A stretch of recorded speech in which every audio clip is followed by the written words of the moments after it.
Okay, I'm going to show you a few ways in which you can use the Uplift Epic Skies bonus content that comes with Affinity Photo 1.6.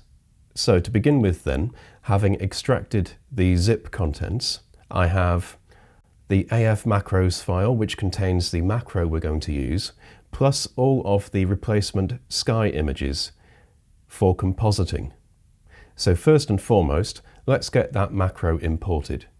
Now, one way to do this is within Photo to go to View, Studio, and choose to expose the library panel, which is the macros library.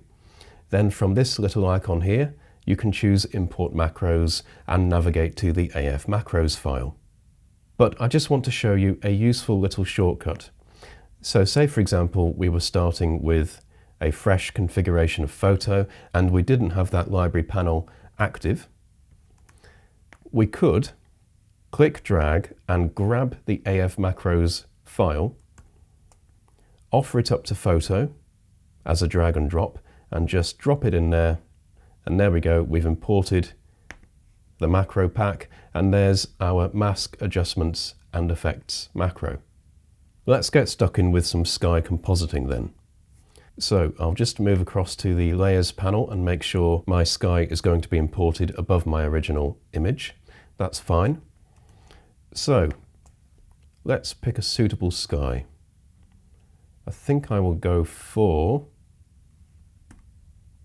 something like this, where there's just a bit of cloud cover. Okay, so what we can do is click, drag, and like we did with the macros file, just offer that to the current document. Make sure you drop the image over the canvas and not any of the surrounding interface, and then just release, and there's our image. So to reposition it, we can select the Move tool, and I'll just move it to try and make the bottom of the sky line up with the horizon, like so. Then what we want to do is run this macro, making sure we have the cloud image here selected. So I'll click the macro to run it, and I'm given a number of options here. So I'll just move this dialog across to the left so we can get a clearer idea of what we're doing. And this dialog effectively allows us to perform a number of tonal operations to the sky image non-destructively. And the benefit of having these in a dialog here is that we can tweak them all at the same time and see the overall result. So for example, brightness tonal matching we might bring up a bit, as well as contrast slightly. We might choose to give a further contrast boost, and perhaps a bit of a mid-tone boost as well. Then we might cool the sky down slightly, just to try and match the foreground. And also in the original image, there's a bit of haze going on as it falls off towards the background. So we can try and match that using the hazy sky option here. Okay, when we think we're about done, we can click Apply. And what it does is nests all of these adjustment layers plus a mask layer into the cloud image layer. So the macro sets this all up nicely for us, and all we need to do is select the mask, pick up the paintbrush tool here. I'll use a larger brush width, and across on the color panel I want to make sure my active color is black, which means I'm subtracting from the mask. Then I need to take the hardness down for a softer brush, and I can just start to brush away to reveal the foreground image. So what I then need to do is zoom in slightly, set my brush back to white, and just tidy this up slightly.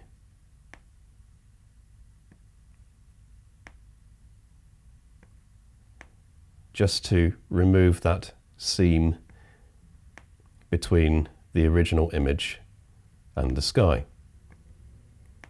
But other than that, we're basically done here. Okay, I'll just demonstrate that we can also play around with blend modes when it comes to adding this sky in. And we can do it through the macro as well. So for example, if I go ahead and pick a suitable sky for this image, I'll just look over here somewhere. There we go, something quite moody. Once again, I can just drop it in over the canvas like so, and select the Move tool,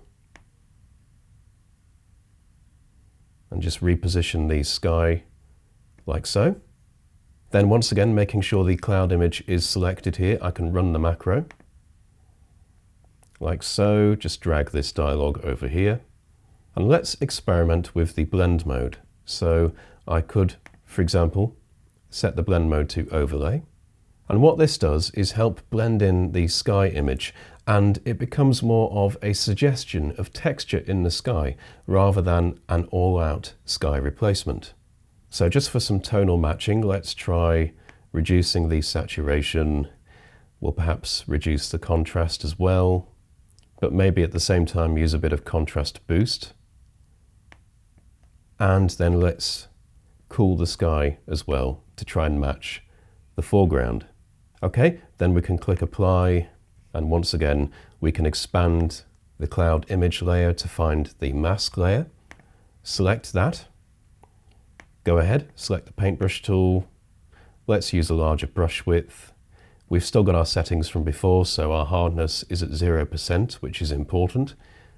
And then we can select black and just paint the sky away from the mountains in the foreground here.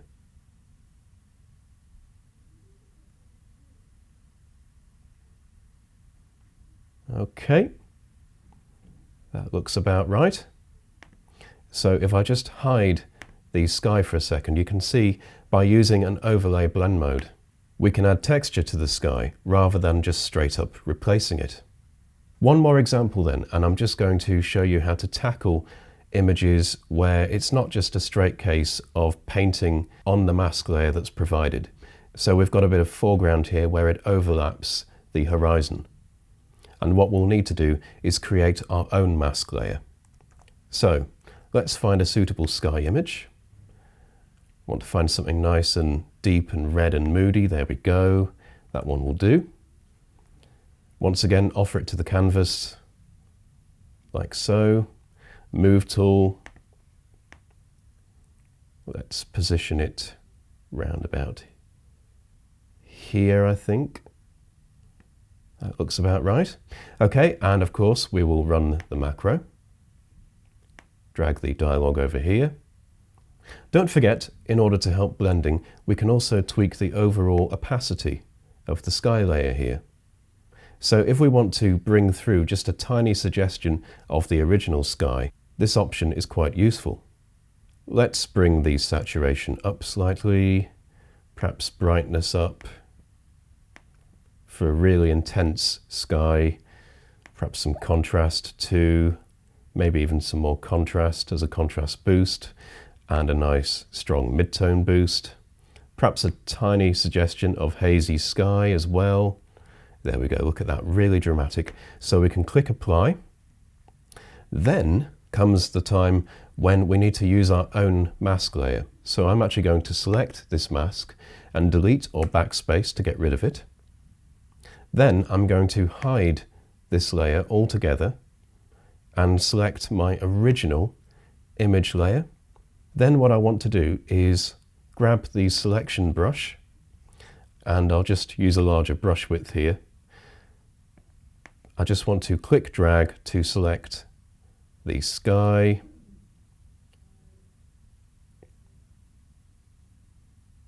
Okay, and then we need to refine this in order to make a nice matted selection around this area. So to do that, we can click refine up here. Okay, we need a slightly bigger brush width for matting, so we can tweak that here.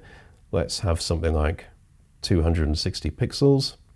And all we do is just click drag across the areas we want to matte and then release. Okay, then we can click apply. Good. All right, so with our selection active, We then want to select our cloud image layer. I'm going to show it again, turn it back on. With the selection still active, we just want to click Add a new mask layer here.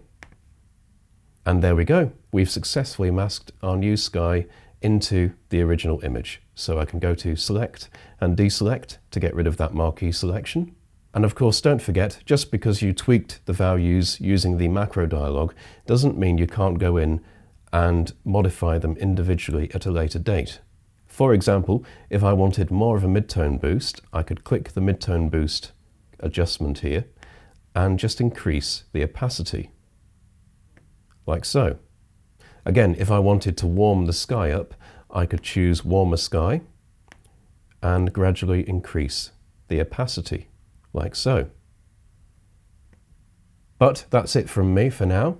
I hope that's given you a good primer into how to use the bonus content. Thank you for watching, and don't forget to check out the other video tutorials.